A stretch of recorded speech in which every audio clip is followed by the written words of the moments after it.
এর সঙ্গে তার গুনাহ ধরে যায়। সুবহানাল্লাহ।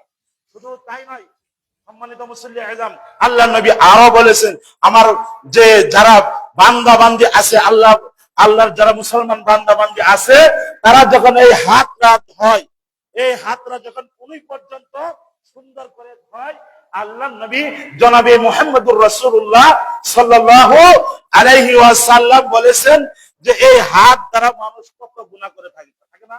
এই হাত দিয়ে কত জিনা করেছে, এই হাত দিয়ে সুদের টাকা লেনদেন করেছে, এই হাত দিয়ে ঘুষ খেয়েছে, কত গুনাহ করেছে। বান্দা যদি আল্লাহকে ভয় করে ওযু করে, ওযু করার সাথে সাথে ওই যে লাস্টে যে ফোঁটা পানির ফোঁটাটা পড়বে, এই পানির ফোঁটার সাথে সাথে হাত দিয়ে যত গুনাহ করেছে, আল্লাহ রাব্বুল আলামিন এই পানির সঙ্গে, এই লাস্ট ফোঁটার সঙ্গে তার গুনাহকে ঝরে ফেলে দিবেন। সুবহানাল্লাহ। শুধু তাই নয়, আল্লাহর নবী আরো বলেছেন যে বান্দা বান্দি মাথা মাসে করলো, এই মাথার মধ্যে যত গুনাহ রয়েছে ওই গুনাহগুলো কি ঝরে পড়ে গেল। সুবহানাল্লাহ।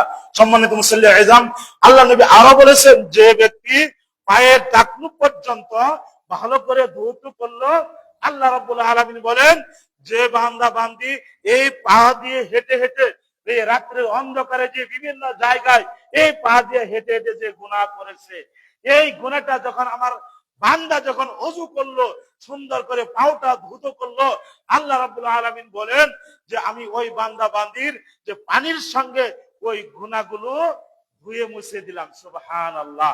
তাহলে প্রত্যেকটা অঙ্গের কিন্তু যারা আমরা ওযু করি, এই ওযুর কারণে পানির সাথে সাথে আমাদের গুনাহ মুছান হয়ে যায়, গুনাহ ঝরে পড়ে যায়, পানির সঙ্গে সঙ্গে গুনাহগুলো ঝরে পড়ে যায়। সম্মানিত মুসল্লি আযম, তাহলে আমাদের কি করতে হবে? সুন্দর করে ওযু করতে হবে। ওযু করলে পরে আমরা পূর্বে যে গুনাহ করেছি, হাত পা দিয়ে চোখ দিয়ে মুখ দিয়ে যত গুনাহ করেছি, সমস্ত গুনাহগুলো ঝরে পড়ে যাবে। সম্মানিত মুসল্লি আযম, এই জন্য আমাদের কি করতে হবে? সুন্দর করে ভালো করে ওযু করতে হবে।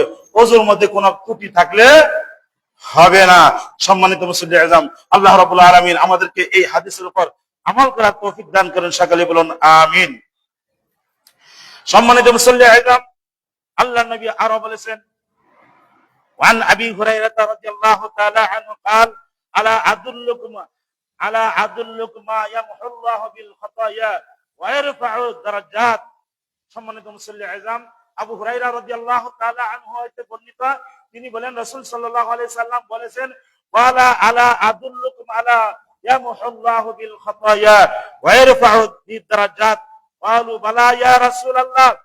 আল্লাহর রাসূল সাল্লাল্লাহু আলাইহি সাল্লাম বললেন, ওয়ালা আলা আদুল্লুকুম, আমি কি তোমাদেরকে এমন একটি কাজের কথা বলে দিব না, এমন একটি কথা বলে দিব না যে কাজটা করলে তোমাদের সম্মান বৃদ্ধি হবে, তোমাদের মর্যাদা বৃদ্ধি হয়ে যাবে? তোমাদেরকে কি আমি এমন একটি কথা বলে দিব না? আল্লাহর নবীর সাহাবা বললেন, ক্বালু বালা ইয়া রাসূলুল্লাহ, হ্যাঁ আপনি বলুন, যে এই কথাটা বললে পরে, যে কাজটা করলে পরে আমাদের সম্মান বৃদ্ধি পাবে, আমরা সম্মানিত হয়ে যাব, হ্যাঁ আপনি বলে দিন। তখন আল্লাহর নবী বললেন, ইস্তাবাগুল উযু আলাল মাকারি ওয়া কাসরাতুল খাতায়া ইলাল মাসাজিদ। সম্মানিত মুসল্লি আযম, আল্লাহর নবী এখানে বললেন যে তোমরা সুন্দর করে ওযু করবে, এই ওযু করলে পরে তোমাদের সম্মান ইজ্জত বেড়ে যাবে। সুবহানাল্লাহ। ভালো করে ওযু করলে কি আমাদের ইজ্জত বেড়ে যাবে, মান সম্মান কি আমাদের বৃদ্ধি পাবে, বেড়ে যাবে। এই জন্য আমাদের কি করতে হবে? ওযু করতে হবে। তাদের সালাতে বাদা সালাতে, দেখেন এখানে আল্লাহ নবী আরো বলেছেন যে ব্যক্তি কি এক ওয়াক্ত সালাত আদায় করেছে, আরেক ওয়াক্ত সালাতের জন্য অপেক্ষা করেছে, অর্থাৎ যোহরের সালাত আদায় করেছে, আসরের সালাতের জন্য সেই বান্দা বান্দি অপেক্ষা করতেছে, ইন্তজার করতেছে, আবার কখন আসরের সালাতের টাইম হবে, আমি সেই সালাত আদায় করব। সম্মানিত মুসল্লি আযম, এই অপেক্ষায় যারা রয়েছে, আল্লাহর নবী বলেছেন তারাই তাদের সম্মান বৃদ্ধি পেয়ে যাবে, তারাই না উত্তমের মধ্যে রয়েছে, তারাই কল্যাণের মধ্যে রয়েছে। সম্মানিত মুসল্লি আযম, তাহলে আমাদের কি করতে হবে? সুন্দর করে ওযু করতে হবে। সুন্দর করে ওযু করলে আমাদের সম্মান ইজ্জত বেড়ে যাবে। আর আমরা যখন কি করব? এক সালাতের জন্য আরেক সালাতে করার জন্য কি ইন্তজার করব, আমরা অপেক্ষা করব। এইদের জন্য সম্মান আল্লাহ রাব্বুল আলামিন দেখিয়ে দিয়েছেন, তাদের সম্মান ইজ্জত বেড়ে যাবে। সুবহানাল্লাহ। আল্লাহ রাব্বুল আলামিন আমাদেরকে 5 ওয়াক্ত সালাত আদায় করার তৌফিক দান করুন, সকলে বলুন আমিন। আল্লাহ রাব্বুল আলামিন আমাদেরকে সুন্দর করে ওযু করার তৌফিক দান করুন, সকলে বলুন আমিন। সম্মানিত মুসল্লি ইজম, আজকের খুতবার লাস্ট হাদিস, আমরা আরেকটি হাদিসের দিকে একটু লক্ষ্য করে দেখি কি বলেন আল্লাহ নবী। ওয়ান উমর বিন আল খাত্তাব রাদিয়াল্লাহু তাআলা আনহু আনিন নবী সাল্লাল্লাহু আলাইহি সাল্লাম, হযরতে উমর বিন আল খাত্তাব রাদিয়াল্লাহু তাআলা আনহু হইতে বর্ণিত, আনিন নবী সাল্লাল্লাহু আলাইহি সাল্লাম, নবী করিম সাল্লাল্লাহু আলাইহি সাল্লাম বলেছেন, ক্বালা মা মিনকুম মিন আহাদিন ইয়াতাওয়াদ্দাউ ফায়াবলুগু আও ফাইসবিগুল ওযু। সুবহানাল্লাহ। এখানে আল্লাহর নবী বলেছেন যে কোন আমার বান্দা বান্দি যদি, আল্লাহর বান্দা বান্দি যদি সুন্দর করে ওযু করে, আহাদিন কোন মানুষ যদি সুন্দর করে ওযু করে, ওযু করার শেষে সুম্মা ক্বালা, কেউ যদি এই বাক্যগুলো বলে, কি বাক্য, এই কালেমাটা কি, এটা ছিল আশহাদু আল্লা ইলাহা ইল্লাল্লাহু ওয়াহদাহু লা শারীকা লাহু ওয়া আশহাদু আন্না মুহাম্মাদান আবদুহু ওয়া রাসূলুহু। কোন বান্দা বান্দি যদি ওযু করার শেষে এই কালেমা পড়ে, তাহলে আল্লাহর নবী কি ঘোষণা দিলেন, ইল্লা ফুতিহাত লাহু আবওয়াবুল জান্নাহ সামানিয়াতা। আল্লাহর নবী, বিশ্বনবী জনাবে মুহাম্মদুর রাসূলুল্লাহ সাল্লাল্লাহু আলাইহি সাল্লাম বললেন যে কোন আল্লাহর বান্দা বান্দি, কোন মুমিন বান্দা বান্দি যদি ওযু করলো, ওযু করার পরে এই কালিমাটি পড়লো, আল্লাহর নবী জনাবে মুহাম্মদুর রাসূলুল্লাহ সাল্লাল্লাহু আলাইহি সাল্লাম বললেন, ইল্লা ফুতিহাত আবওয়াবুল জান্নাহ, জান্নাতের 8টি দরজা রয়েছে। কয়টি দরজা? জান্নাতের মধ্যে 8টি দরজা রয়েছে। এই 8টি দরজা তার জন্য উন্মুক্ত হয়ে যায়, তার জন্য খুলে দেওয়া হয়। তার জন্য কি, এই জান্নাতের 8টি দরজায় খুলে দেওয়া হয়। সামানিয়াতা, আল্লাহ নবী বলেছেন উদখুলু মিন আইহা শাআ। আল্লাহ নবী বলেছেন যে তার মন যে দরজা দিয়ে প্রবেশ করার ইচ্ছা করে, সে সেই দরজা দিয়ে ঢুকতে পারবে। সুবহানাল্লাহ। সম্মানিত মুসল্লি আযম, তাহলে ওযু করলে কত ফায়দা, ওযু করলে কত লাভ। আপনি এমনিতেই সালাত আদায়, এখন টাইম নাই, তারপরে আপনি ওযু করেন, ওযু করে 2 রাকাত তাহিয়াতুল ওযু সালাত 2 রাকাত পড়েন। যদি আপনি এই আমলটা করতে পারেন, তাহলে কি আপনার জন্য এই 8টি দরজা খোলা থাকবে। এই 8টি দরজা দিয়ে, যে কোনো দরজা দিয়ে আপনি মন চাবে আপনি ঢুকতে পারবেন। সুবহানাল্লাহ। এটা হাদিস হলো রাহুল মুসলিম, মুসলিম শরীফের হাদিস। আর তিরমিজি শরীফের হাদিসে তিরমিজি ইনি একটি বাড়তি শব্দগুলো বলেছেন যে আল্লাহুম্মা জাআলনি মিনাত তাওয়াবিনা ওয়া জাআলনি মিনাল মুতাতাহহিরিন। এটা তিরমিজি উনি এই শব্দগুলো বেশি বাড়তি বলেছেন। সম্মানিত মুসল্লি আযম, তাহলে আমরা ওযু করব সুন্দর করে, ভালো করে ওযু করব। ওযুর মধ্যে যেন আমাদের কোন ত্রুটি না থাকে, ভুল না থাকে। আল্লাহ নবী যেভাবে দেখিয়ে দিয়েছে ওইভাবে আমরা যদি ওযু করি, সুম্মা ক্বালা, তারপরে যদি আমরা পড়ি আশহাদু আল্লা ইলাহা ইল্লাল্লাহু ওয়াহদাহু লা শারীকা লাহু ওয়া আশহাদু আন্না মুহাম্মাদান আবদুহু ওয়া রাসূলুহু, তাহলে আমাদের জান্নাতের 8টি দরজা খোলা থাকবে। ওই দরজা দিয়ে আমরা যেটা মন চাই ওটা দিয়ে আমরা প্রবেশ করতে পারবো। সম্মানিত মুসল্লি আযম, তাহলে অবশ্যই আমরা সুন্দর করে ওযু করব।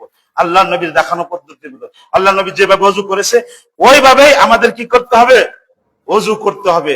শুনেন, এমনিতেই ওযু করবেন, এমনিতে ওযু করে 2 রাকাত সালাত আদায় করবেন।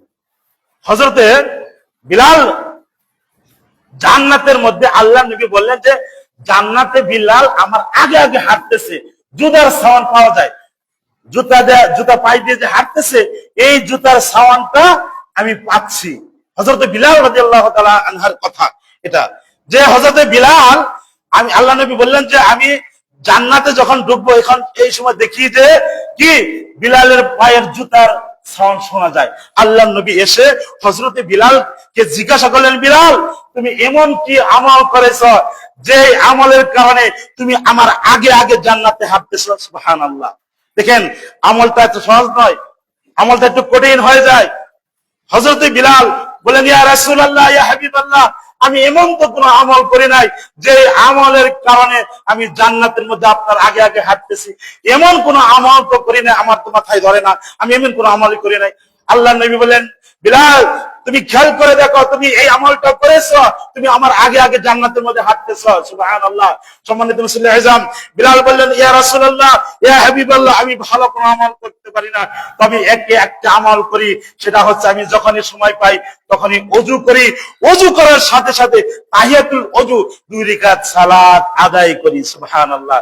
সম্মানিত মুসল্লি আযম, আল্লাহর নবী বললেন, হে বিলাল, তুমি এই আমলটা করার কারণে তুমি জান্নাতের মধ্যে আমার আগে আগে জুতা পায়ে দিয়ে হাঁটতেছো, তোমার জুতার সাউন্ড আমি শুনতে পাই। সম্মানিত মুসল্লি আযম, তাহলে সব সময় ওযু রাখার চেষ্টা করবেন, সব সময় কি ওযু রাখার চেষ্টা করবেন। আর যখনই সময় পাবেন ওযু করে 2 রাকাত তাহিয়াতুল ওযুর সালাত আদায় করবেন। আদায় যদি এই আমলটা করতে পারেন, তাহলে আপনি জান্নাতেও এইভাবে হাঁটতে পারবেন। সম্মানিত মুসল্লি আযম, আল্লাহ রাব্বুল আলামিন যেন আমাদেরকে এই বিলালের মতো আমল করার তৌফিক দান করেন। সকলে বলুন আমিন। আর আল্লাহ রাব্বুল আলামিন, আল্লাহর নবী বিশ্বনবী যেভাবে আমাদেরকে ওযু শিখিয়ে দিয়ে গেছে, এইভাবে যেন আমরা ওযু করতে পারি, আমরা যেন ভুল ওযু না করি।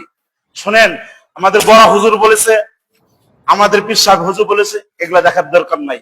আপনি দেখবেন কোরআন ও হাদিস, আমি যে কথাগুলো বললাম এটা যাচাই করতে হবে, যে আমি যে আজকে কথাগুলো বললাম এটাকে কোরআন হাদিসে আছে কি নাই, না মন গড়া কথা বললাম, এটা আপনাদের যাচাই করতে হবে।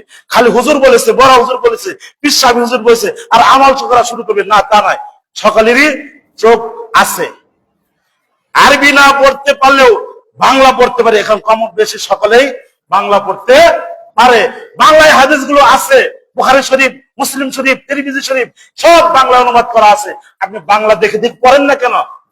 আমাদের সমাজে হুজুররা কিন্তু এই আম লোকদেরকে বিভ্রান্ত করে ফেলেছে, যে তারা বলে যে না, তোমরা বুখারী শরীফ পড়তে পারবে না, তোমরা মুসলিম শরীফ পড়তে পারবে না, তোমরা এগুলো বুঝবে না, বাংলা দেখে দেখে পড়া যাবে না। এ কথা, সমস্ত কথা বলে। ওরা চায় যে মসজিদে আমি যা বলবো মুসল্লি তাই আমল করব, আমার কথা মতো চলবো, ওদের নেতৃত্ব মতো চলতে হবে না। আপনার চোখ আছে, বাংলা অনুবাদ করা আছে, আপনি দেখুন এগুলো হাদিস কোরআনে আছে কিনা।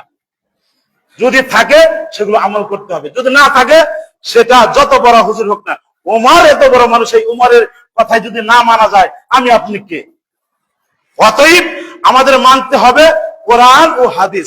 এই কোরআন ও হাদিসের মধ্যে যেভাবে ওযু আল্লাহ নবী দেখিয়ে গেছে, বলে গেছে, এইভাবে আমাদের করতে হবে। আমি 2টি ভুল ধরে দিলাম। ওযুর শুরুতে বিসমিল্লাহ, শুধু বিসমিল্লাহ বলবেন, বিসমিল্লাহির রহমানির রহিম বলা যাবে না, এবং আরবিতে কোনো নিয়ত করা যাবে না। কথা বুঝতে পারছেন? আরবিতে অনেকগুলো নিয়ত আছে বা দোয়া আছে ওযুর শুরুতে, এগুলো বলে। আল্লাহ নবী কোনোদিন বলেন নাই, আল্লাহ নবী শুধু বিসমিল্লাহ বলে ওযু শুরু করেছে। আর এই যে ঘাড় মাসে করা, এটাও একটা ভুল বিরাট, এই ভুলটাও করা যাবে না। যদি আপনি ওযু সুন্দর করে করলেন, মাঝখানে একটা বেদাত ঢুকিয়ে দিলেন, আপনার সব আমল বাতিল হয়ে যাবে। কি সব আমল বাতিল হয়ে যাবে? কারণ বেদাত এমন একটা জিনিস, আপনি যত পূর্বে আমল করেছেন সব পুরে ছারখার করে দেয়, সব পুরে কি ছারখার করে দেয়।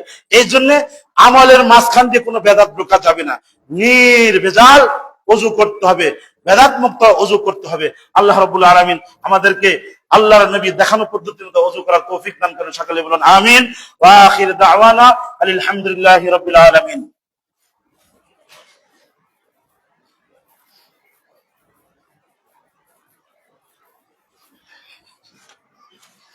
نحمده ونستعينه ونستغفره ونؤمن به ونتوكل عليه ونعوذ بالله من شرور أنفسنا ومن سيئات أعمالنا. من يهده الله فلا مضل له ومن يضلله فلا هادي له. ونشهد أن لا إله إلا الله وحده لا شريك له وأشهد أن محمدا عبده ورسوله. إن الله وملائكته يصلون على النبي يا أيها الذين آمنوا صلوا عليه وسلموا تسليما. اللهم صل على محمد وعلى آل محمد كما صليت على إبراهيم وعلى آل إبراهيم إنك حميد مجيد. সকলে বলুন আমিন। اللهم بارك على محمد وعلى آل محمد كما باركت على إبراهيم وعلى آل إبراهيم إنك حميد مجيد. اللهم أعز الإسلام والمسلمين، اللهم أعز الإسلام والمسلمين، اللهم أعز الإسلام والمسلمين وأذل الشرك والمشركين. اللهم انصر المسلمين والمسلمات، اللهم انصر المسلمين والمسلمات، وألف بين قلوبهم وانصرهم على عدوك وعدوهم. اللهم لا تقتلنا بغضبك ولا تهلكنا بعذابك يا حي يا قيوم برحمتك يا أرحم الراحمين. رب ارحمهما كما ربياني صغيرا رب ارحمهما كما ربياني صغيرا. ربنا آتنا في الدنيا حسنة وفي الآخرة حسنة وقنا عذاب النار. سبحانك اللهم وبحمدك أشهد أن لا إله إلا أنت أستغفرك وأتوب إليك.